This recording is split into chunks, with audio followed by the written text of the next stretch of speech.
Oke, bismillahirrahmanirrahim. Assalamualaikum warahmatullahi wabarakatuh. Alhamdulillah, hamdan katsiran thayyiban mubarakan fi kama yuhibbu rabbuna wa yarda. Asyhadu an la ilaha illallah wahdahu la syarikalah wa asyhadu anna Muhammadan abduhu wa rasuluhu la nabiyya wa la rasula ba'dah.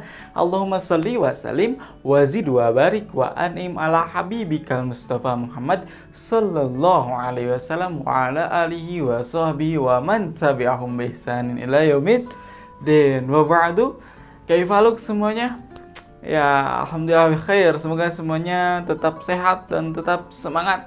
Allah kasih kita kesehatan, Allah kasih kita waktu hari ini bisa jumpa lagi di lewat video ini ya.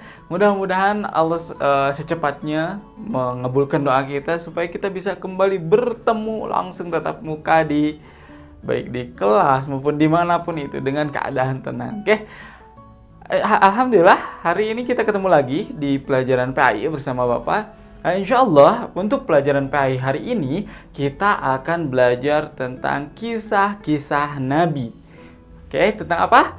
Kisah-kisah Nabi ya. Nah, anak-anak sekalian, beriman kepada nabi atau para nabi dan rasul itu termasuk rukun iman. Ya, rukun iman yang keberapa Pak? Ayo kita hitung dari rukun iman yang pertama. Rukun iman yang pertama itu percaya kepada Allah. Yang kedua, kepada malaikat. Yang ketiga, kepada kitab-kitab Allah. Yang keempat, kepada Rasul Allah. Yang kelima, kepada hari kiamat. Yang keenam, kepada qada dan qadar. Oke, jadi itu termasuk rukun iman. Sehingga ketika kita sebagai umat Islam, kita harus percaya bahwa Allah telah menurunkan rasul-rasulnya untuk umat manusia ya, untuk mengajarkan agama Islam, ngajarin sholat, ngajarin wudu, ngajarin gimana caranya beribadah kepada Allah, caranya bersyukur kepada Allah, bagaimana caranya sabar, dan banyak lagi. Oke. Nah, anak-anak, di antara banyak nabi ya, ada 25 nabi yang wajib kita ketahui. Oke, insya Allah kalian sudah tahu ya. Kita sekali lagi kita hitung. Adam, Idris, Nuh, Hud, Saleh, Ibrahim, Lut, Ismail, Ishak, Yakub, Yusuf, Ayub, Syuaib, Musa, Harun, Zulkifli, Daud, Sulaiman, Ilyas, Ilyasa, Yunus, Zakaria, Yahya, Isa, Muhammad, Khatimul Anbiya, Muhammad yang terakhir. Ada 25 nabi. Nah, itu ya. Kalau kalian ada yang lupa, diingat-ingat lagi ya. 25 nabi dihafalkan. Kita harus tahu, kan kita umat Islam. Umat Islam harus tahu nabi-nabi yang wajib kita ketahui. Nah, hari ini ada salah satu nabi yang akan kita pelajari, di mana nabi ini terkenal dengan kebaikannya dan juga terkenal dengan kesabarannya. Oke, nabi siapakah itu? Nabi siapa ya? Oke, nabi itu adalah Nabi Ayub alaihissalam. Nabi Ayub alaihissalam. Nah, anak-anak, Nabi Ayub ini saking baiknya ya.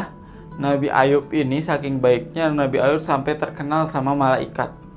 Pernah satu waktu malaikat itu lagi ngobrol sama malaikat yang lainnya ya, bahwa di dunia ini Allah telah menurunkan satu hamba yang sangat bersyukur, yang sangat baik, yang sangat soleh. Kemudian ketika malaikat itu sedang memuji-muji Nabi Ayub, terdengar oleh iblis atau oleh syaitan. Sehingga syaitan, karena syaitan kan jahat ya, syaitan selalu berusaha untuk menjerumuskan manusia ke dalam neraka Allah. Takut ya. Makanya kita jangan jadi temannya setan ya. Nah, selalu berusaha untuk itu. Nah, setelah mendengar-dengar, kemudian syaitan itu berbuat rencana. Pokoknya kita harus menjerumuskan itu yang namanya Nabi Ayub ya. Sehingga setan berkumpul, kemudian setan lihat setelah berusaha beberapa kali, setan itu masih tetap aja nggak berhasil ya. syaitan itu nggak berhasil untuk menggoda Nabi Ayub alaihissalam, sehingga akhirnya syaitan sudah hampir menyerah. Nah, anak-anak, Nabi Ayub itu adalah keturunan dari Nabi Ishak ya. Nabi Ayub keturunan dari Nabi Ishak alaihissalam, kayak gitu ya. Kemudian Nabi Ayub itu mempunyai anak yang banyak, jumlah anaknya ada 12 Nabi Ayub itu ya. Nabi Ayub punya anak 12, kemudian Nabi Ayub juga terkenal dengan kekayaan yang sangat banyak, hartanya banyak, dombanya banyak, kemudian tanahnya atau kebunnya juga luas, rumahnya juga luas, ya banyak. Dan jadi Nabi Ayub itu terkenal dengan kekayaan. Tetapi walaupun Nabi Ayub itu kaya, ya kaya banyak, hartanya banyak, Nabi Ayub tidak pernah sombong sekalipun, sedikit pun Nabi Ayub tidak pernah sombong. Karena Nabi Ayub sadar segala apa yang Nabi Ayub miliki adalah dari pemberian dari Allah Subhanahu wa Ta'ala, sehingga Nabi Ayub tidak pernah sombong ya dengan kekayaannya. Bahkan Nabi Ayub itu semakin ditambah hartanya sama Allah, Nabi Ayub semakin bersyukur kepada Allah Subhanahu wa Ta'ala. Oke, selanjutnya kemudian syaitan itu berencana ya. Karena Nabi Ayub ini orang kaya nih, gimana nih caranya? Akhirnya syaitan itu membuat rencana, kita hancurkan saja kekayaannya, kata syaitan itu. Ya. Kemudian setelah berencana dan tentunya dengan izin Allah Subhanahu wa Ta'ala ya, Allah mengizinkan untuk menguji Nabi Ayub melalui syaitan tersebut. Kemudian syaitan tersebut selagi Nabi Ayub sedang beribadah, bersedekah ya. Nabi Ayub terbiasa bersedekah terus memberikan pekerjaan bagi yang tidak punya pekerjaan. Tiba-tiba syaitan dengan izin Allah itu menghancurkan seluruh tanaman yang dimiliki oleh Nabi Ayub alaihissalam, sehingga tanaman-tanaman yang dimiliki Nabi Ayub tiba-tiba mati semuanya, termasuk hewan-hewan ternaknya. Dan itu hanya dalam 1 atau 2 hari saja langsung hilang semua, langsung mati. Akhirnya Nabi Ayub yang tadinya kaya, kemudian Nabi Ayub langsung jatuh miskin. Dan selain itu Allah juga tambah ujiannya. Allah tambah ujiannya, 12 anak Nabi Ayub semuanya meninggal. 12 anak Nabi Ayub semuanya meninggal tiba-tiba ya. Allah cabut nyawanya ke 12 anaknya. Nabi Ayub sangat sedih pada saat itu ya.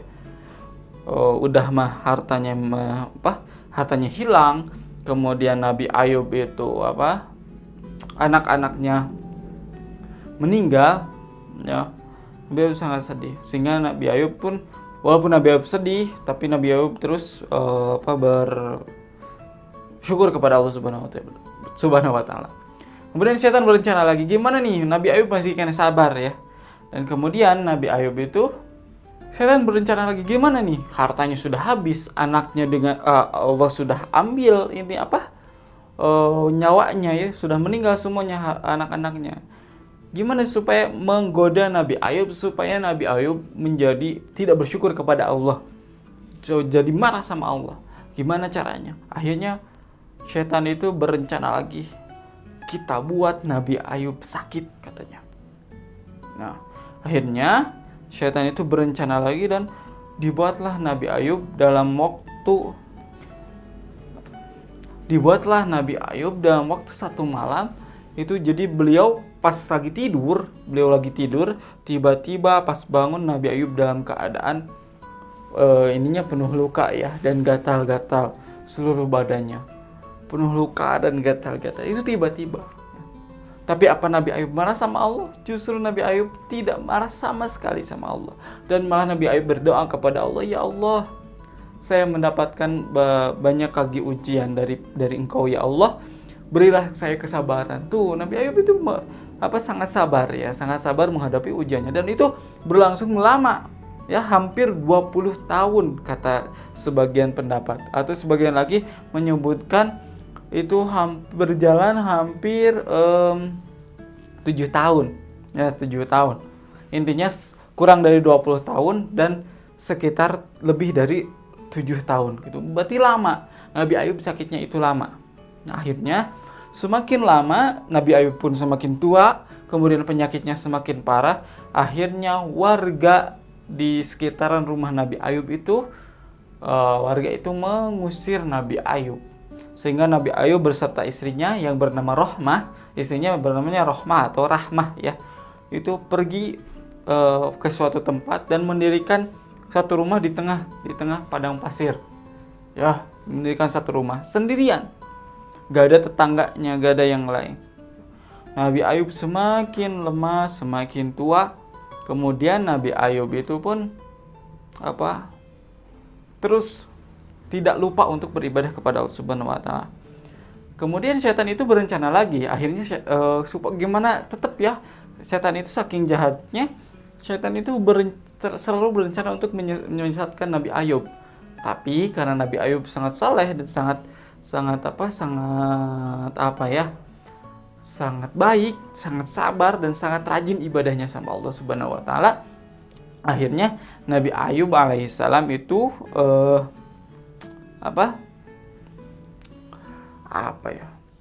akhirnya Nabi Ayub alaihissalam itu digoda lagi. Melalui apa setan menggodanya? Setan menggodai lewat istrinya yang bernama Rohmah. Rohmah itu selama puluhan tahun itu sabar bersama Nabi Ayub kayak gitu ya.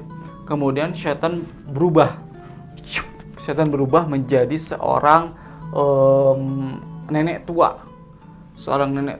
Kemudian setan berubah menjadi seorang nenek tua dan menggoda istri dari Nabi Ayub itu ya. Wahai Rahmah, engkau ini kan dulu kaya. Nabi Ayub itu dulu ganteng. Kemudian Nabi Ayub banyak hartanya, anaknya banyak. Kemudian hari ini engkau jatuh miskin, Nabi Ayubnya punya penyakit, anak-anak sudah tidak ada. Kenapa kamu masih sabar menghadapi Nabi Ayub?